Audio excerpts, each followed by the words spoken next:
अस्सलाम वालेकुम दोस्तों आज की वीडियो में बताएंगे कि नून लीगी रहनुमा रियाज हुसैन पीरज़ादा ने कितने घिनौने और घटिया इल्ज़ाम हमारी अदलिया और हमारी पाक फ़ौज पर लगाए। वीडियो शुरू करने से पहले आपसे गुजारिश है कि हमारे चैनल को सब्सक्राइब करें, हमारी वीडियो को लाइक करें और वीडियो के मुतालिक कमेंट्स में अपनी राय का इजहार ज़रूर करें। चलते हैं दोस्तों वीडियो की तरफ। दोस्तों, नून लीग की ये पुरानी आदत है, वो जिसका खाती है उसी की पीठ में खंजर ज़रूर घूमती है।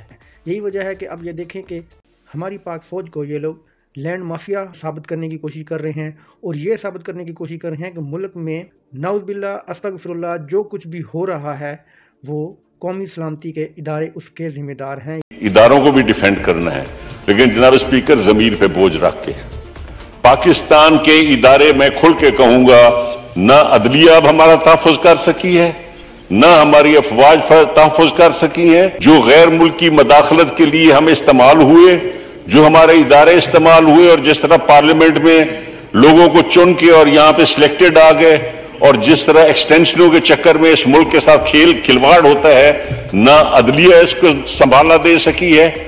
हर तरफ लैंड ग्रैबिंग है, नॉन टॉलरेंस है, इदारे कर रहे हैं, फर्द नहीं इदारे मुलविस हैं, चाहे वो अदल और इंसाफ के हों, चाहे हमारे मुहाफिज हों, कोई भी माफ नहीं कर रहा। या पंजाब के इलाकों में जमीनों के जो इस वक्त चोलिस्तान और इस इलाके में जो कारोबार जबरदस्ती रिटायर्ड लोगों ने आके हमारे लोगों को दबाया हुआ है, हम तो बंदूक नहीं उठा सकते।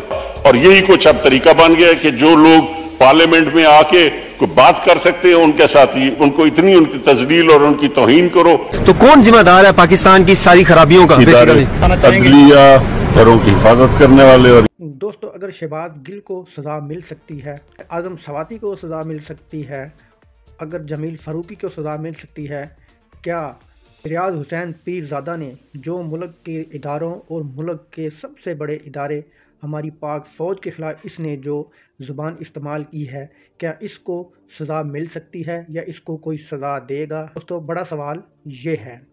दोस्तों, क्या इसको सज़ा मिलनी चाहिए? कमेंट्स में अपनी राय का इजहार ज़रूर कीजिएगा। आइंदा वीडियो तक अल्लाह हाफ़िज़।